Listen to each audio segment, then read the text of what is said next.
ఏం చేస్తున్నావు? కొబ్బరి లడ్డూలు చేస్తున్నా. శ్రావణ మాసం కదా, కొబ్బరికాయ దేవునికి అయితే మనం కొట్టుకున్నాం కదా. ఇప్పుడు శనివారం టెంపుల్కి వెళ్ళినాము.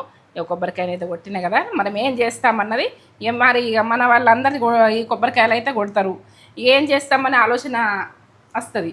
ఇక మనం ఇట్లా వేసుకొని స్వీట్ ధర పిల్లలకు అప్ప చెప్పినాం అనుకో, మంచి గడుకుక్క ముద్ద తీసుకొని ఇక లడ్డు తీసుకొని తిని ఎంజాయ్ చేస్తారు. ఇట్లనే అన్నీ కట్టుకుందాం. కొబ్బరి లడ్డూలు చేస్తున్నా. ఎట్లా చేసినానని నేత్ర ఫుడ్ ఛానల్కి వెళ్ళిపోయి పక్క చూడుది చూస్తే మీకు ఏ టైంలో ఎట్లా చేసినా ఏ టైంలో ఎట్లా ఇది చేయరాకుంటే కూడా మనకు రావు లడ్డూలు. ఇది చేయొచ్చి మంచిగా ప్రాసెస్ అన్నది పక్క చూస్తేనే మీకు అర్థమవుతుంది. ఫుడ్ ఛానల్కి వెళ్ళిపోయి చూడండి, కొలతలతో సహా చెప్పిన నేను అన్నీ, చక్కెర ఎంత ఉడుకు ఎంత అన్నది అన్నీ కరెక్ట్ చెప్పిన. ఇక చూసి చేసుకోండి, పిల్లలైతే ఆనందపడతారు. ఇప్పుడు మనం ఏంటంటే రాఖీ పుణ్యం వస్తుంది,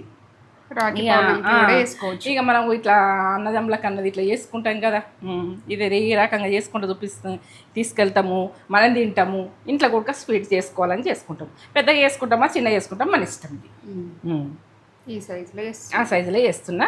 మీరు ఇక పెద్దగా కావాలంటే ఇంకా పెద్దగా కట్టుకోండి, ఇంకా చిన్నగా కావాలంటే చిన్నగా, ఇంత కావాలన్నా ఇంత పిల్లలకి ఇస్తుంటే వేస్ట్ చేయకుండా.